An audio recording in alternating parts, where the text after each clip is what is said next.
Hello and welcome to Sestra-Tainment. Sestra-Tainment. I'm Lenora. I'm Dee. And we're coming to you today in regards to everything entertainment.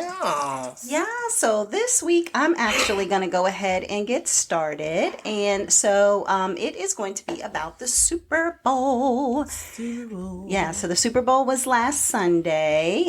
Depending on when you listen to this, maybe it was months ago. But the Super Bowl took place this past week. And so I was just going to kind of go through and recap a couple of things that stood out to me in regards to the Super Bowl. As everyone is now aware, the Kansas City Chiefs are the ones who won the Super Bowl. I don't think that's a spoiler at this point. So.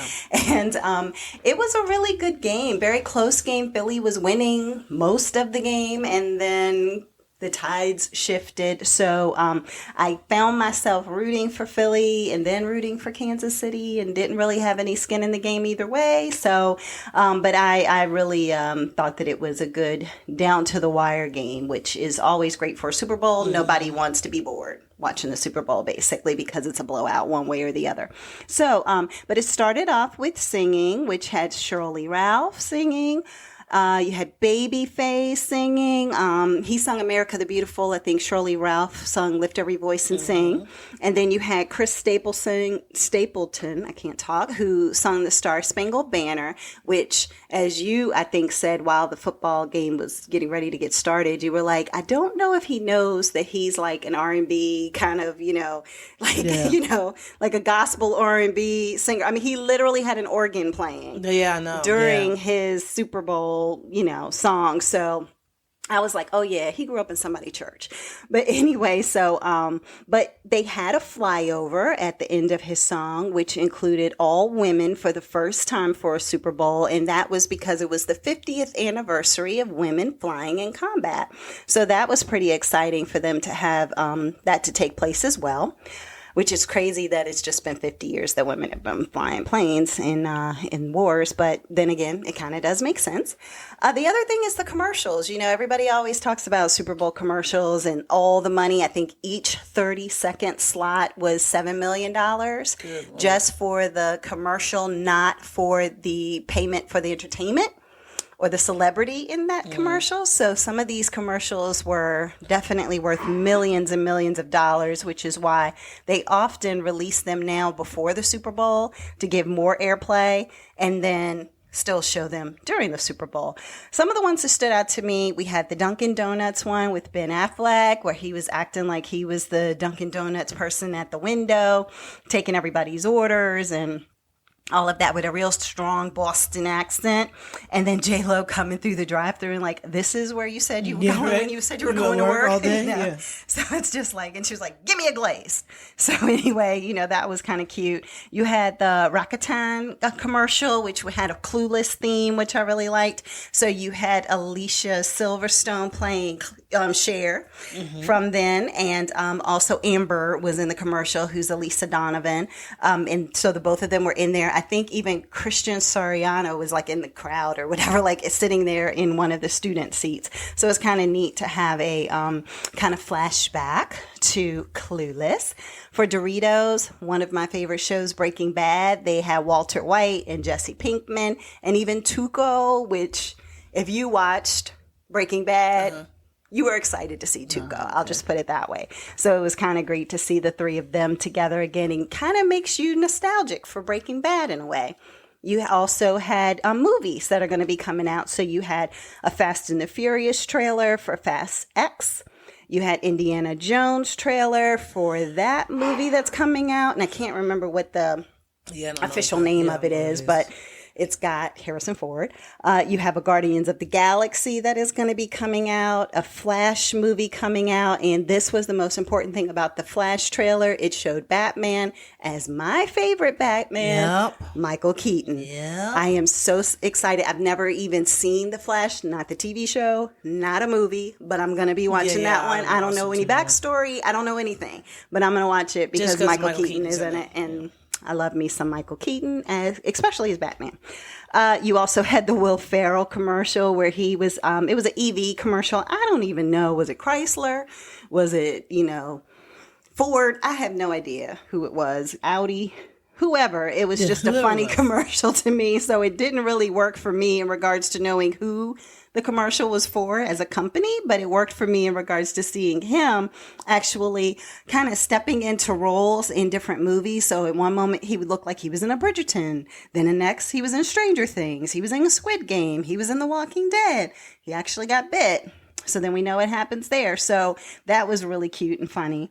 And then the other thing that I watched was, just from in the crowd, you know, all the people who were in the crowd, Jay-Z with his daughter. Of course, A$AP Rocky was there for his girlfriend, I guess, because they're not married yet. So therefore, baby mama, however you want to say that. The Kelsey brothers' mom, she was there with a jersey that was split in the middle because she has one son on the Eagles team and one son on the Chiefs team. So that was kind of cute. And she was actually sitting beside Damar Hamlin and the commissioner. So that was kind of her crew for the game. So that was kind of neat. And then Rihanna, halftime performer Rihanna. I think, you know, some people were like, oh, she was amazing. Some people were like, it was mediocre. I wasn't impressed. I felt like she did a decent performance. I mean, I think the thing is that people may not realize is that Rihanna is a singer. She's not a performer, quote unquote. Exactly. Like, she's not going to give you a Beyonce. She's never been a Beyonce. She's not an entertainer. She's not. Yeah, she's not that person who is going to. Yeah, she's not going to hit Michael Jackson moves and stuff like that. Exactly. Yeah. Although she did grab her crotch. But, so she's just not going to be like, you know, doing all of that extra. So for her being pregnant, finding out that she's deathly afraid of heights and her being on that, really? I didn't know that. But she being on that platform, her, just performing. I mean, I thought that it was entertaining to a degree. It was decent. Maybe I should say that. It was a decent performance. It wasn't the worst performance I've seen at the Super Bowls. It wasn't the best. It was the baby bump reveal. It was the baby bump reveal of her being pregnant. So that was pretty exciting. So, and it kind of started with the first moment of them showing her full body. She rubs her stomach. And then, throughout the performance, you could kind of see it. And then the outfits, I couldn't quite figure out. I don't know what the white puffy was about. I don't know what the red puffy. Oh, red puffy I did hear was her homage to Andre. Yes. Leon Talley. I couldn't think of his last name there for a moment. Andre Leon Talley, who passed away, and so he would always wear oversized everything, right? And so that was kind of her paying homage to him because they had been very close. So some of the songs that she sung, so I'll just go through that really quickly. So we had, should I sing it or should I just say it? I'll just say it. Where have you been all my life? I don't know. It doesn't even feel right. You gotta go like, where have you been all my life? Yeah, you see, you gotta hit that I. And then, where have you been all my life? I'm trying to do it in a way that maybe when people listen to it, it's like left, right. That's not going to work. It's not going to work. That doesn't happen. Yeah, all right. Just because you move on each side of the microphone doesn't make it go left or right. I tried, people. I tried. Okay. And then it was like, you make me feel like I'm the only girl in the world. Yeah, that one was good too. Yeah. Then we found love in a hopeless place. You forgot her first song. Her first song. Oh. Ish better have my money. Yeah, see, I just said the ish. But because I remember I called that. Yeah, you did. You said that was going to be the first. She should come out to that, like Super Bowl, give me my money. No way. She would never do that on live TV. Yeah, she hit the Aretha Franklin. Yeah. I have my money and I want it in cash. And I'm going to have my purse right in my eyesight the entire time I perform. Yep, that was Aretha. All right. And so then she had... we found love in a hopeless place. Then, come here, rude boy, boy, Come here, rude. I don't even know what she's saying. Then it was work. I don't know what she says. Work. I don't know what she says. I don't know what she said. Work. I don't know. And then, it's when I'm with you, all I get is wild thoughts. Oh, yeah. And I just think of Santana. I just think of Santana because background Santana's song. in the song, isn't it? I don't know. That guitar is definitely the guitar. Santana. I think that might be Santana in the song. Okay. I believe. And then you had beautiful like diamonds in the sky. Shine bright like a Diamond. Yep. Yeah. And then she said, we're going to run this town tonight. We're going to run this town tonight. And then umbrella, Ella, Ella, under my umbrella. Ella, Ella, See, there you go. See, you all can pay us $5.99 because Rihanna got all the money. So that actually, I don't think you get paid to do the Super Bowl. No, you don't get paid to do Super Bowl. So therefore, I guess we can't really ask for funds for our reenactment of the singing. No, we can't do that. No.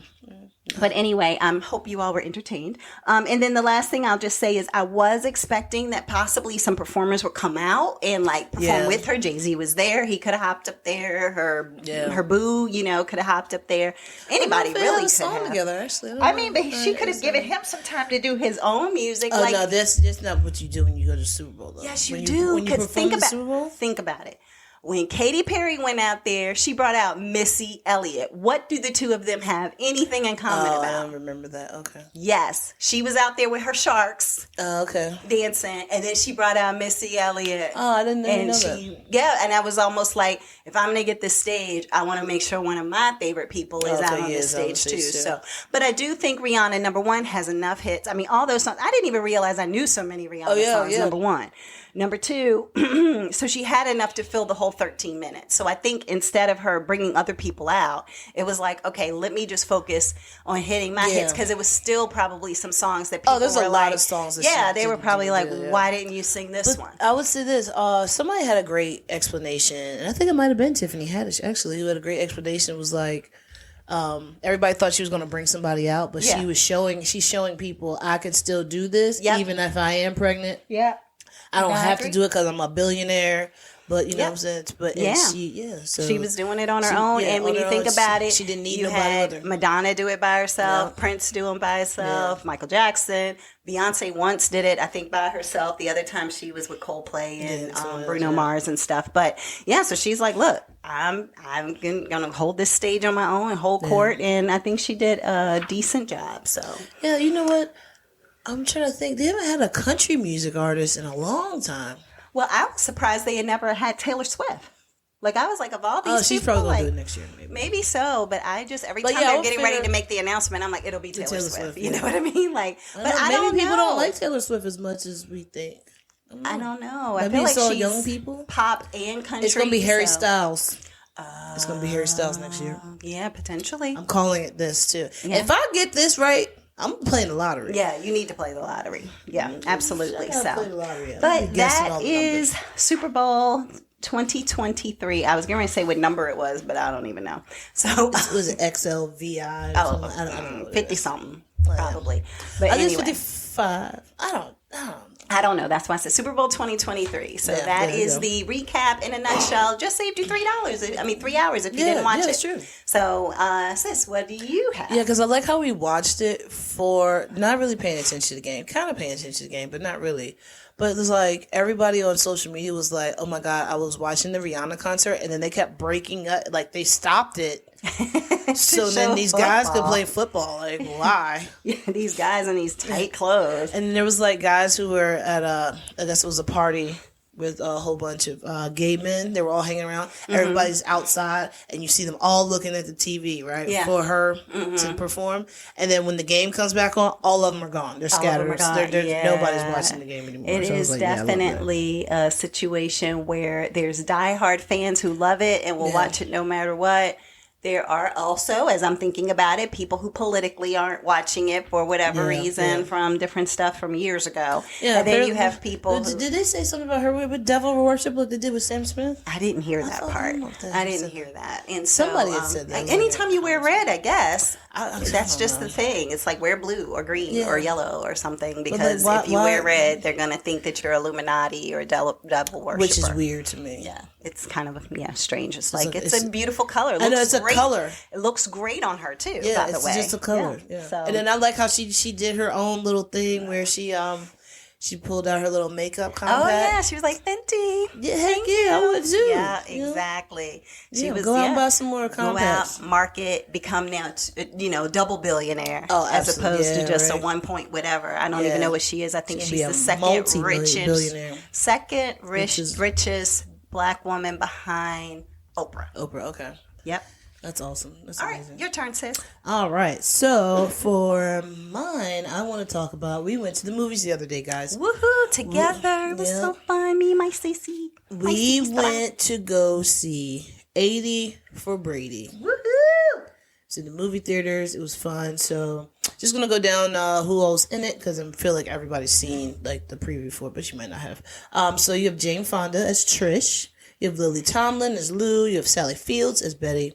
And you have, Rita Moreno as Maura. I was trying to say Maura and Rita at the same time. Oh, gotcha, yeah. But it's a cute movie. So it's four best friends that are like 75 to 80 years old. So they've been watching Tom Brady lead the Patriots for like 16 years into like every game. Like they watched him like on his rookie year or something like that. So they go from getting ready to plan a Super Bowl party to one of the ladies, being Lou, who's played by Lily Tomlin, says, "Let's go to the game. Let's go." And they're just like, "What? We can't afford it." Yeah. So they're all like, "All right, we can't afford the tickets."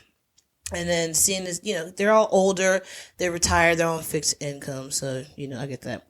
So, and a New England sports show is giving away tickets, and this just starts their plan on how to win the tickets. Now, it's so cute what Rita Moreno does. I'm about to break it down to you. So they write down notes of what they're going to say, and Rita Moreno's character Maura sets up a calling system from the people in the retirement home, and they are calling and leaving messages trying to sound like they're pretending like they're her. Hilarious. I was like, she is so smart. Yeah, men and women. Yeah, my name is Maura. Blah, blah, blah. All right, bro, calm down. But I think that was like the smartest thing. Yeah. So then you have Trish, who's played by Jane Fonda. She's so excited because she writes Gronk Rodica. Yes, Gronk Rodica. Yeah. Gronkowski. Yeah. Gronk. So think of Gronk as a Fabio on the cover of a book. Yes. An erotic book. Yeah, it's a little weird. I don't know. And then he makes a little appearance in there for like 2 seconds. I know. All he does is just look at her and says, "Oh, thanks," and then that's it. I don't know why I thought he was in the movie more. No, but okay. We only saw him that one time. Yeah, it is. Yeah. All right. So look, you have Betty. And Betty's a mathematician, and this is being played by Sally Fields. So she's trying to calculate the odds to see if they can win, right? And while she's doing this, her henpecked husband is like getting in her way by asking her, "Hey, can you look at my paper? Can you look at my paper? Can you look at my paper? Can you look at my paper? Can you look at my paper?" She's just like, "Do it yourself. Like, leave me alone." He can't do a thing without her. She talks to him, and she was just like, "I'm at the Super Bowl. Yeah. Do it yourself." I sent you that email. Yeah. Can you go check it out real quick? I'm at the Super Bowl. Are you by a computer? Are there computers there? Oh my God, that poor man. Poor pitiful man. Poor pitiful man. Lou is the main one who wants to go to the Super Bowl, right? And so because she's the main one that wants to go to the Super Bowl, she gets like discouraged about calling. She's like, "Man, I really want to go, and like, it's not going to work out for me." Blah blah blah. So, she ends up working on a way to go ahead and get the tickets. Like how she's working hard to figure out how they'll be able to go. Excuse me. All right. So it's like a really cute movie. I liked it. Well, I mean, I liked it for what it is. I mean, it's like 70, 80-year-old ladies going to the Super Bowl. Oh, there's a wing contest. That was so good. Yeah, hot wing contest. Dancing. Guy Fieri was in it. There was definitely some Billy Porter dancing with them. Yeah, dancing, which was weird. Yeah, it was a lot of just random things that they got pulled into because of circumstances. Exactly. She's like, "Oh, I'm hungry." It's like, "Oh, can I go to the food truck to get some wings?" And it's like, "No, it's a contest." She's like, "All right, how do I sign up?" She's that hungry. She signed up for a wing eating contest. Hot wing contest. What the heck? With what ghost peppers and Scottish whatever they're called. Carolina Reapers. Yeah, and all like that stuff. It's hilarious. But I feel like it's a cute movie. I would definitely want them to get their money, so go and see the movie. Now, if you don't have the money to go see the movie, I understand. You can just wait for it to come out on streaming services. Because, I mean, it is funny, it is cute, but I'm not going to say it's a must-see movie. Right, right. So, but I do say that it's a good movie. Yeah, especially if you like any of those actresses. Oh, yeah, absolutely. And I love like them a Grace and Frankie scenario. Yeah, exactly. If you're I love into them that, then you would love to watch this movie. Exactly. But I would say, I believe that a lot of older people would be like in love with it. Yeah, because it's like reliving your mom watching childhood it? in a way, because you're just like, oh my gosh, you know, they were like, we're too old to do this. We can't do this. And it's like, no, when else, if we can't do it now, when are we going to do it? We're not getting any younger. Exactly. So let's just go ahead and do this thing. Yeah, so I mean, I liked it. I like it was cute. But I think that like older people would love it even more. Like I feel like mom would watch it and like think it's the best thing. Yeah. Oh, it's so fun. Let me watch it again. You know, something like that. Yeah. But that's what I had. I have 80 for Brady. It's in movie theaters. Check it out on Fandango so you can see which theater has it and what time for you. Yep. Okay. All right. What's your next one, ma'am? So my next one is called Traitors on Peacock. Traitors. Oh, okay. Yeah. So it's a reality show. And it is actually based on a British show that they have under the same name, that they go to a Scottish castle. And so, lo and behold, on this show, they go to a Scottish castle. Why do you even though it's American? Was that the dude on Gogglebox that talks like that? I can't remember who. On Gogglebox? No, the guy who. The narrator. That's what you sound like. Oh, really? Oh, okay. I'll take that. You know, it's one of my favorite shows. You like the Gogglebox. So basically, it has Alan Cumming. You know Alan Cumming, the actor. He's really good. Look him up. You'll know him. Right now. As soon as you look him up, you're going to be like, oh my God, he's been on The Good Fight. He's been on everything. He's been in movies. He's been in TV shows. I think he was even in an episode of The Flintstones. What is the name of this movie? Ridiculous. Like of a remake of The Flintstones. It's called The Traitors. The Traitors. The Traitors, okay, right. I got it. And so he actually is the host of the show. Okay. See, I knew as soon as somebody looks him up, they're going to be like, oh, yeah, that's his name. Okay. He usually plays a guy who is uptight or isn't that nice. I'll put it that way. He's not usually a nice guy.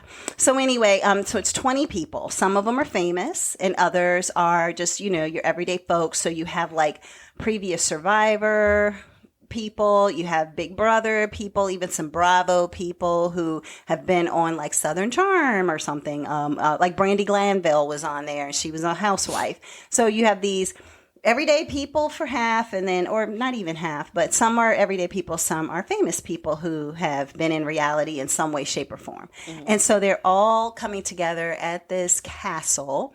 And Reza's on there too. Yes, Reza is on there. Yeah, exactly. So you have a lot of different people who are on here. And so basically what happens is that Alan Cummings just has them all sit around a table, and he basically explains the rules. And he says, look, what's going to happen is that you're all going to put on these blindfolds.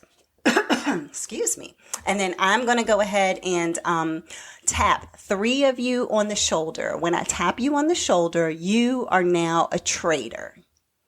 The rest of you are not traitors, like you're faithfuls, right? So everybody puts on their blindfold. He randomly, supposedly, taps 3 people.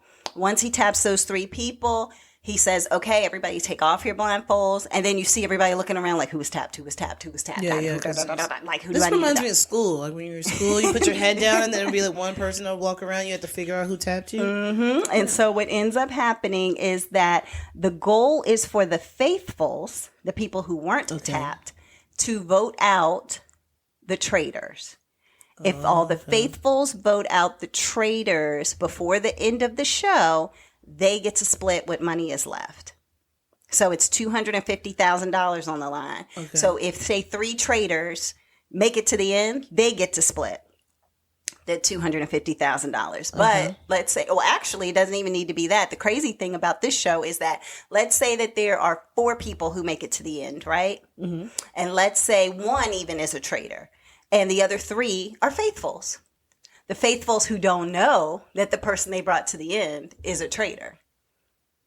Because through the whole show, you're trying to, as a traitor, get people to like just deflect all of the attention off of me. Oh no, what do you want? Oh, I'm the nicest person here. What are you talking about? You know what I mean? Yeah.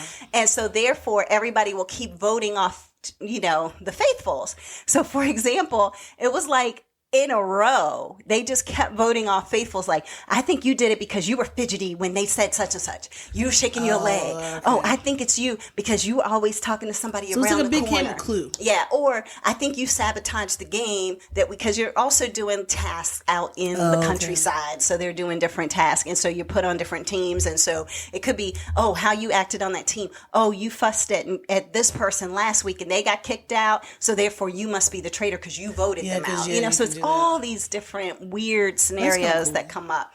And so what ends up happening is that when you get voted out, like Reza or whoever you'll go to the front and say, I was a faithful. Oh, you get to say. Yeah, you get to tell people if you were a traitor or not. So, like the first few that they were voting out, it was like faithful. And it was just like, how many traitors is it? There's three out of 20. Out of 20, so but you would think that the traitors will flip or do something that would make you, guess. And the traitors don't know that they're each other. They do. The night that the three were tapped and everybody else was in the bed, they have those three in cloaks go out because it's all so castle-y and everything, So then they go into this teeny tiny room that basically they can't even really fit in. Mm-hmm. And then they take off the cloaks and then you see them like, oh my God, it's you, whatever. Okay. And then at one point, one traitor got voted out and they added another traitor. They like just puts a note under somebody's door and said, now you're a traitor. So you know who the traitor is the whole time when you're watching? We know as the watchers. That's dumb. They need to have it to where you got to guess too. That's the crazy part though. I think they could do it either way. The interesting part about seeing it, because now I've watched it all the way through the end because it's on Peacock, is that you watching the traitors be traitors is pretty entertaining. Oh, okay, I got you. It is. And then when it comes down to the wire and, whether or not the traitor makes it all the way to the end or not, it's like, you've been lying to me. I thought you were my friend. I thought I was taking you to the end and we were saying it was the two of us that were going to the end. Now, if I bring you as a traitor to the end with me, guess what? I'm automatically losing everything and you're getting the $250 because you're a jerk. So that is the interesting part, is watching how the traitors maneuver and cool. How they lay down certain foundations of things, but they don't really do it in such a way that is obvious. Because like if you're a traitor who's obvious, the other part is, can you trust your other traitors? Are they going to vote you out? Because they're like, look, you over here being reckless. Yeah. And with you being reckless, you're going to make us the target. Because we're not going to trust that you're not going to throw me under the bus or say something, which you do have to vow that you're not going to intentionally say, oh, yeah, it's me and such are the traitors. You know what I mean? Like, well, you could rat yourself out, I guess, but you can't. You have to protect your traitor in regards to the show's over.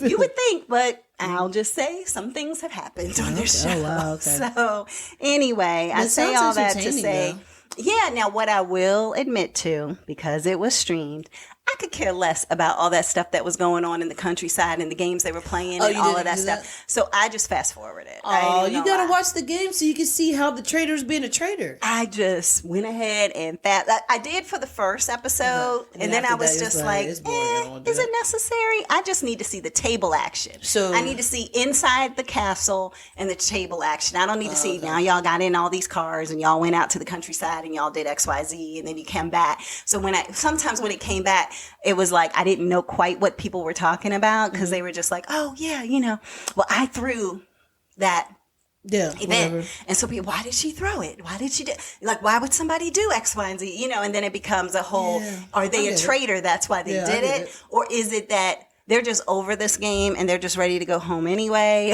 Or, it's just, So for me, I didn't watch all of the activities. I just wanted to know, when they're sitting around that table, who are they going to try to send home? And what is the reasoning behind why they say it? Because some of it's just real ridiculous. Oh, okay. Like they are just picking up little things. How many episodes is it? Like 8. Oh, okay. Yeah, it's 30 minute hours. They're at 45, I guess, because of you fast forward through it, so you probably whatever. watched it in 15 minutes. Right. No. I would probably say a good, because the most of the show is in the castle, so I would say it was maybe only 15 minutes of it. So maybe it was 30 that I was spending on each one. So yeah. So I'm a cheater, not a traitor, but I'm a cheater in regards to watching the whole thing. Watching the whole thing. But I still got a very good understanding of the show, and I like it. I think it'll be picked up. I haven't heard anything about if it has been or not, but I think it would be. I'm sure it will be, and then they're going to have like more celebrities. They'll have more potentially. People. Yeah, I feel like it's going to end up being like a real world road rules challenge thing. Maybe you know how they used to do that? Yeah, I will. They still do that, actually. They possibly do. So yeah, and one thing I'll just say is an honorable mention, and I'm not even watching this season, but The Masked Singer. Okay, yeah. They have that new season going on, and just this week they announced that one of the people who was unmasked, they were like, who is it? Al Pacino, Robert De Niro, Tony Bennett. Like, who is this older man's voice that we're hearing? Dick Van Dyke, 90, like 7 or 8 years old. Was on The Masked Singer. So now I feel like I have to go back and watch it. So that might be something that I'm going to talk about in the future. But I just thought that was that's kind of cool. Neat. Yeah. And he said that he'd never even heard of the show. How was he getting around and everything? He's doing good? He's good. He looks fine. He's like him and Norman Lear are just kicking it. He was in that big, huge outfit. I didn't get to see how he maneuvered in it. But still, it's like, man, like, what are you? I would hope they just had him standing still so he doesn't fall. But he was a trip and fall artist. Like when you think of the Dick Van Dyke show, he was the one who was doing all that. Like, I feel like recently, not recently, within the last 5 years, wasn't he just dancing on like Jimmy Fallon or something like that? I feel like maybe so. I'm not sure, but he definitely is a treasure. Absolutely, yeah. He's a treasure. Put him in bubble wrap. Norman Lear. Put him in bubble wrap. Yeah, exactly. And I always say Stevie Wonder just because. He's one of the greatest that's still around, and we just need to put him in bubble wrap. But anyway, I digress. I'll hand it over to you, sis. What do you have next? Okay, so for my next one, I have...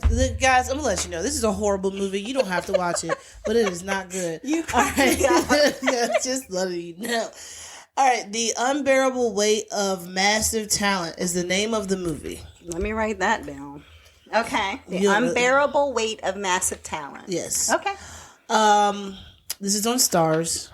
This is a Nicolas Cage movie.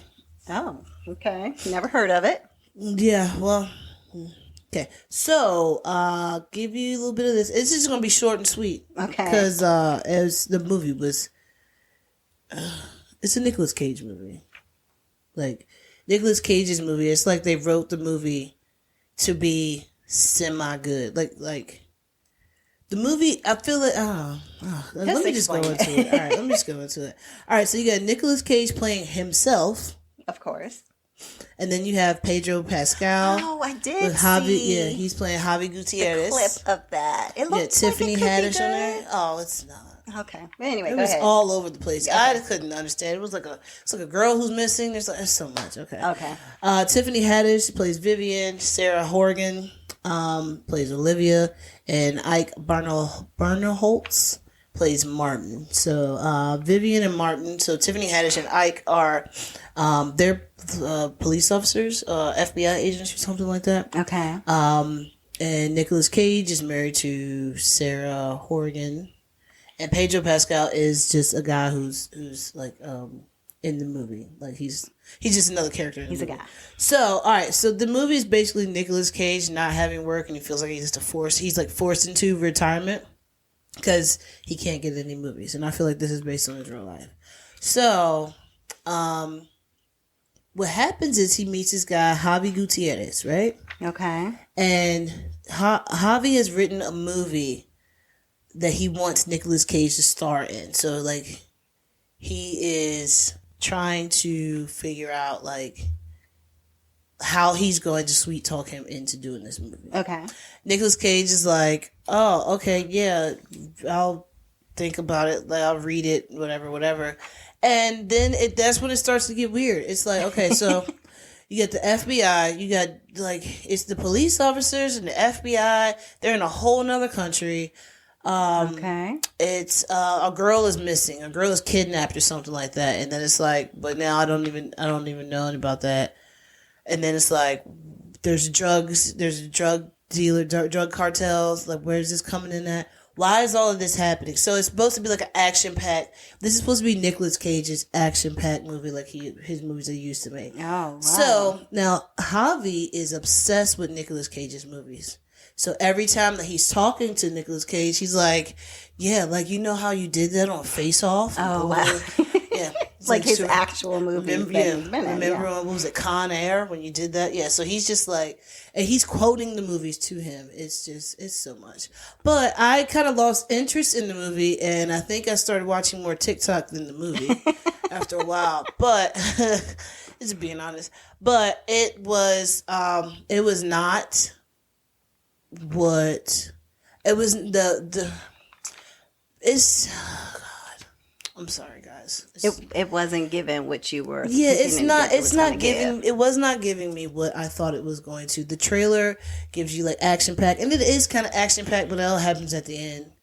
But I don't know. It didn't feel like a good movie when I watched it. Like, and that's interesting because when you think about it, like Pascal, what's his name? Pedro Pascal. With him being in so many different things, I mean, even though the Wonder Woman wasn't the greatest that he was in, but he's in The Mandalorian and just different things that it's like he's got some good stuff under his belt. And Nicolas Cage has had some great stuff up under his belt. And so it's just interesting that they would both, like, was there a disconnect between what happened in the script and what happened with the director directing the movie? I don't think so. I think that it was the writing. I think the writing just wasn't there. It was still a lot of things happening. Yeah. It was a lot of things happening. Now that you mention this, I don't even remember hearing anybody talk about it. I was going to say, because it was on Stars, though, so it wasn't a movie theater movie. It was a Stars movie. I think it was in the movie theater. I believe it was in the movie theater. So they weren't even going around doing a press circuit about it then. Like, I wasn't seeing it on Jimmy Fallon or anything. So, interesting. Now, sometimes that just means, you made a dud, so let's just act like it never happened. And maybe they kept messing up and it cost them more to make the movie than what they actually had in the budget. So they was like, well, that budget is now gone, so we can't do all this press stuff now. There's no red carpet, there's no premiere. Y'all just gonna have to be on your own. We'll send you the DVD. And even if they did it, we didn't hear about it, so that might have even been worse. But, I mean, I think the movie came out like 2 years ago, I believe it was. What? A year ago, maybe? No. It could be. I could have sworn I just saw the preview like 6 months ago. I don't think so. You don't think so? Okay. Let me see. I'm not sure. 2022. So it was last year. Yeah, that's what I said. I thought 6 months ago, though. I don't know what month in 2022, but I don't know I when didn't it came think out, it was. But I mean, yeah, but it. But when is Nicolas Cage just going to let his hair go? I don't know if he thinks that he looks good bald, or maybe he's tried and he has like a big knot on his head from hitting it up against something in one of the movies or something. I'm not sure, but no, I think he's just trying to hold on to it. I don't know. And then he's like, got. Oh, I forgot NPH is in this too. Yeah. Oh, Neil Patrick Harris? Yeah, I think he's his like I think he was his like manager or it's got a lot. It's a lot. It's going on. It's not good. No, you said it. It's not good. I mean, I feel like it had potential, but it didn't just all fell off. Yeah. And it just fell off. As you were mentioning about him letting his hair go, it reminded me that this week also they've made like a statement in regards to Bruce Willis when you talk about action characters and being, so his condition has gotten worse, unfortunately. And they said that now it is more in the stages of dementia. And so they were just making a statement with his current wife and kids. I think he has 2 daughters with his current wife, and then Demi Moore, who he has 3 daughters with, and like all of them are his support network. Like everybody's working together to just have a uniform statement and just all of that. Like, you just can't. But you know what? He probably watched his movies and be like, "These are really good." Yeah, and he could still remember certain things from some of that, but then not others. But so I can't remember what they said his last movie was. It's probably that one that he was in, but they said that they did have to kind of feed him some lines occasionally. But it was, I can't remember what it was, but I know he had one that I just recently saw that I said I wanted to see because I was like, I thought he wasn't doing movies at all anymore because I remember the thing with his brain's just not. I forgot what the initial. What it's called. Yeah, I know it begins with an A, but I can't think of what the initial. He probably would have done better in this movie than Nicolas Cage. I'm not a hater of Nicolas Cage. So then you would say that it's not the script, then that it was the acting. No. I'm saying so Nicolas Cage is playing himself. Yeah. So you're saying if Bruce Willis were playing himself, it would have been a stronger movie? I feel like it would have been I feel like it maybe would have come together better for it to be so action stuff. I mean, but then I don't know. Maybe it's just I don't know. It just was not that good. I didn't like it. So guys, see it or no. It's up to you. Okay. But it's the longest title in the world, The Unbearable Weight of Massive Talent on Stars. I swear I did not know that was what the title of that was when I even saw it. So, it's 75 syllables. No, I'm just kidding.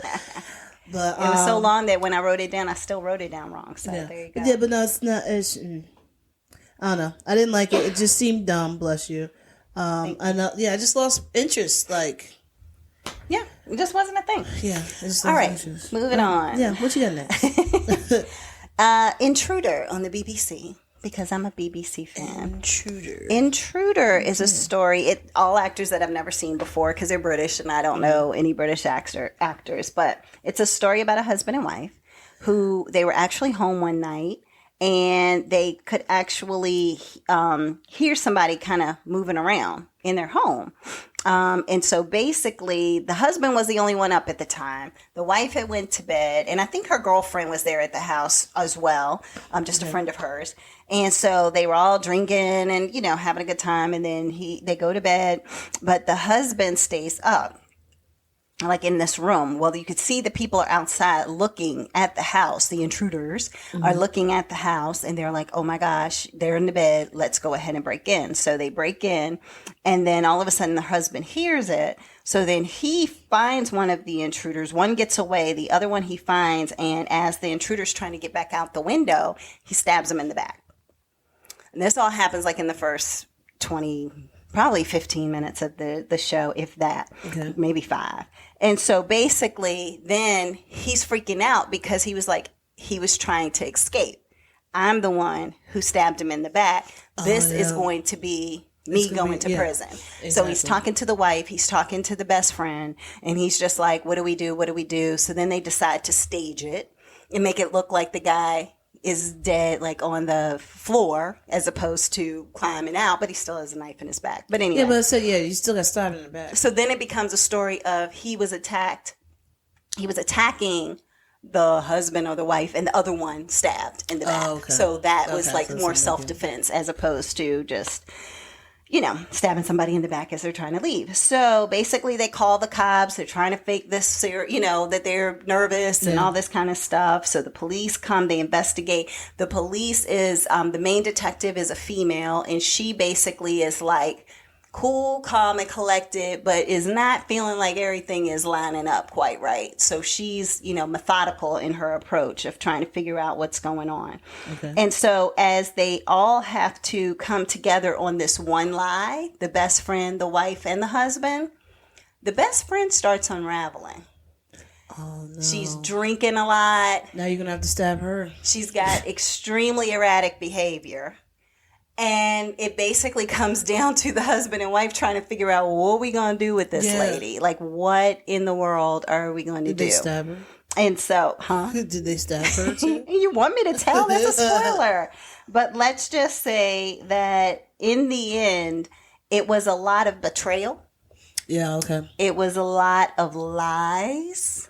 Not just about this. Yeah, it says small lies become big secrets. That's what it says on the cover. The little poster. So yes, it's a TV show though. It's not a movie. Again, on the BBC. BBC shows always just a few episodes. I think this one was 6, so it's always not a long watch. But it was a good story. You follow the story of the investigator. You even follow the story of the guy who got stabbed and his father wanting justice for what happened to his son. And so, you know, because he's like, my son would never do that. My son would never break into somebody's house. Well, his son did break into somebody's house, but once they found out all the details of everything and how it didn't quite sound like it was lining up, the investigator, the detective is like, look, I'm going to do everything that I can do to make sure that justice is served or that we know more about what actually did happen. And so it's a lot of layers.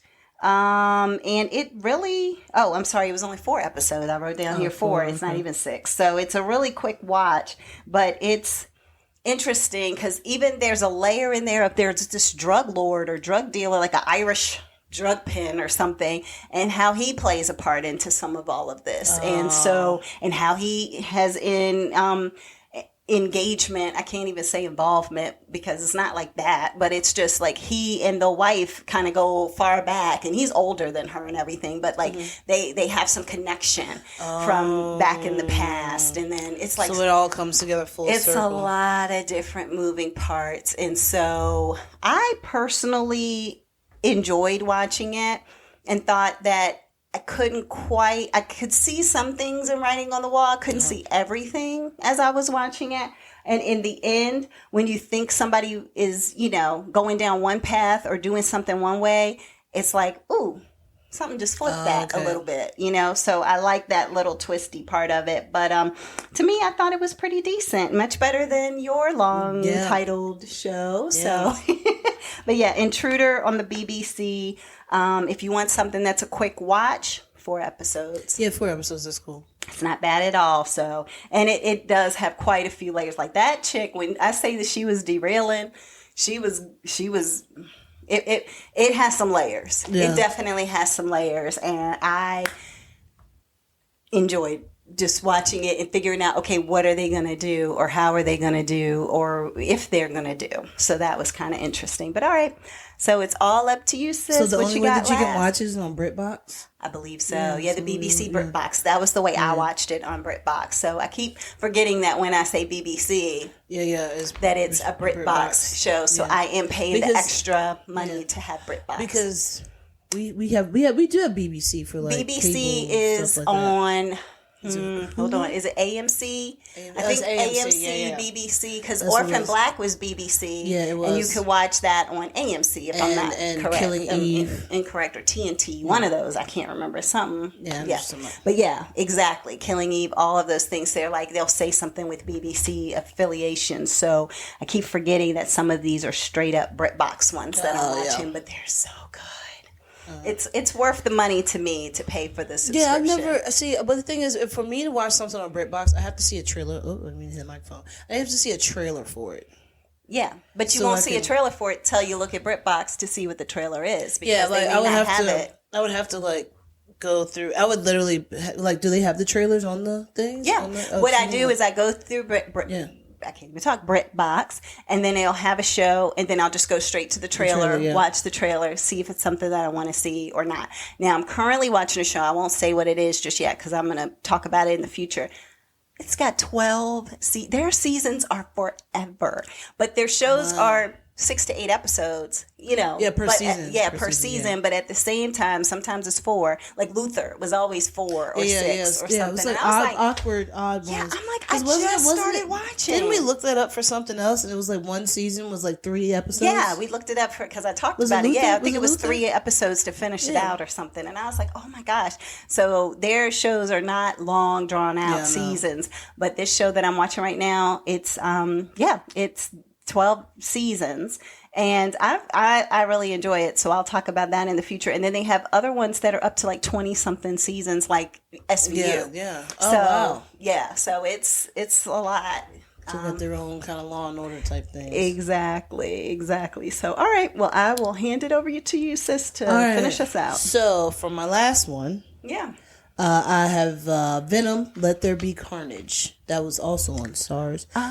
This one's good. I liked it. Couldn't really remember the first one, so I had to like go back and like try to remember what happened. Yeah, I don't think I've ever one. watched a Venom. Yeah, Venom is I like Venom. So this one is wow, I just stuttered like crazy. This one is super cute. Going? Oh, super cute. Yeah, Got super it. cute. I couldn't get super out. And it's because because Venom becomes his own being. So Venom is, for people who don't know, Venom is this alien from space that came down here and got on this journalist whose name is Eddie Brock. And what happens who is Eddie Brock played by? Tom Ford. Okay. I mean, Tom Hardy. Hardy. I was going to say that. The designer. Don't mind me, people. Please excuse my brain today. It's all good. But so Tom Hardy. And so what happens is this movie, because this is the second one. Okay. With this one, Carnage is I keep saying Carnage because it's called Let It Be Carnage. Yeah. Venom is he becomes his own person. He's like him and Eddie get into a fight. So Tom Hardy's part, his character is Eddie Brock. Okay, so you see the actual Tom Hardy looking character fighting against the. But they're not fighting. They're like not fist fighting. They're like it's like they broke up. Okay. He's so like, I don't even love you anymore. So does he have like a split personality? No. So what it is like it's just the alien basically comes and takes over his body. It's part of him. Okay. So it can just come and he can form into whatever. But how they did it this time is like you can see how in the hands. Mm-hmm. So with the hands, like they go and like. Well, let me break it down, then I'll explain it to you. Okay. All right. So like I said, Tom Hardy is Eddie Brock. You got Woody Harrelson as Cletus, and he's also playing Carnage. That's another reason I kept saying Carnage. And then you have Naomi Harris, who plays Frances / Shriek. Shriek is also her name because her superpower is she can yell really loud and just like sonic boom hearing or whatever. So she hurts people. So Eddie Brock is just he's still adjusting to his life with the Venom because he's supposed to have been like gotten rid of Venom. Venom's supposed to be gone. Oh, okay. Venom's still there. Okay.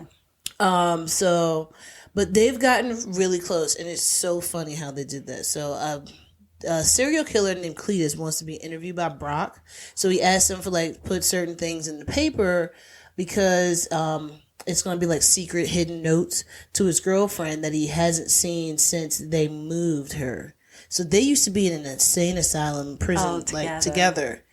Like a floor away from each other. Okay. So they used to talk to each other through the pipes and through the toilet and stuff like that.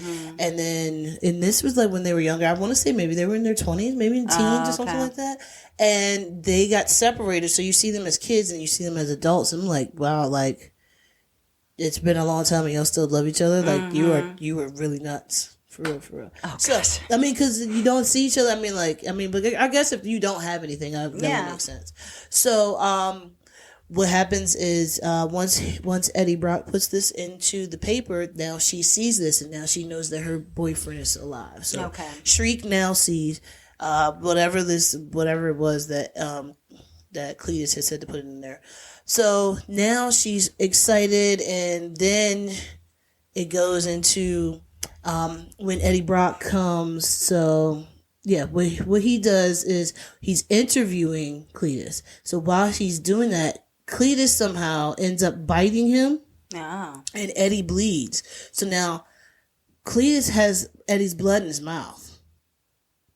And that's what starts his transition to becoming Carnage, because the blood is like part of the alien DNA in it. So that's what makes him turn into this big red fiery thing that has, and it's huge. Like it's one part where it's like where there is a fight scene at the end, and literally you can hear you hear Venom talking, and then you also have Eddie Brock there. So he's like, all right, come on, man, let's go, let's get it. He's like, yeah, no, I'm not coming out. And he's like, you're making me look bad here. Come on, let's go. Just put the suit on, let's go. He's like, Yeah, no, the red ones, those are bad ones. I can't fight those. Oh my gosh. He's like, well, we're gonna. He's doing. He says something else, and he's like, yeah, we're gonna die. All right, let's go. Oh no. Okay, gotcha. So that's what I'm saying. That's what's cute about it. So you can see that Venom is actually his own being, and he's still trying to eat people's heads and everything because that's supposed to be giving him strength or whatever. I believe it is. Yeah, it's like I guess it would be like a mushroom for Mario is a person's head for Venom. But I mean, this is what this. But it's cute. I like it. How they got in, how they show like how Eddie has been with Venom for so long, and then they show how Eddie is once Venom and him get into a fight, and then Venom leaves for a little while. Then it's like. He's like, wait, it's not there. I can't hear him. So I don't feel him. Oh yeah, and you see him. He's like cleaning up his apartment and everything. He's like feeling good. He's watching TV. He doesn't have to worry about sharing TV with anybody because with Venom, there was like, change the channel. I don't want to watch this. Oh my gosh. So I do like how that is. It's very cute. Woody Harrelson in this movie. He has a bad toupee on as well. But him in the movie, he does really good. He does really good as being Carnage. But it is kind of, it does have some points where you're like, all right, this is kind of stupid. But it's a DC, I mean, not DC, it's a Marvel movie, correct? I think it's Marvel. I don't know. I think it's Marvel. It's probably Marvel. It is Marvel because it's part of Spider-Man too. So yes. Oh, gotcha. Yeah. Okay. So that's what I have is Venom, Let There Be Carnage on Stars. So check it out. Okay. It's really cute. I really like it. Okay, sounds good. Yeah, I don't know anything at all about Venom, so You have to ask Terry. Shout out to Terry. Yeah, shout out to Terry, comic book fiend. Yeah. So, but I will probably have to watch the first one to just get an understanding of how he became Venom. And I've seen it, and it's all the teeth and the black and all that kind of stuff. I've seen it, but I just don't know enough about it. Yeah. So, all right, but cool. It's good because they're working together now. Before they were fighting each other because they were constantly like, I want to do this. No, I want to do this. Yeah. Now they're just like friends. It's like, hey, can we go and eat this guy's head today? Oh my do that? No, we're not doing it. Can we eat Mrs. Wong's head? We're not eating. Okay, all right, fine. I'll settle for some chicken. It's like that. Oh my gosh. So then they have to go and like steal. Yeah, it's comical, but it still has the good action fight scenes in it. And stuff like that. So I do feel like, interestingly enough, Marvel definitely puts more comedy in their superhero movies than DC does. Yeah. So DC, it's just different. So DC is very. It's like the difference between Royal Caribbean and Carnival. Okay, on that note, I'm not even going to try to go down that path. No, I'm just saying, it's the fun and funny to very put taking together. Yourself seriously. Yes, Gotcha. Yeah, okay, well, there you have it. Thanks, everybody, for joining us on Sestra-Tainment. Have a wonderful week. Bye.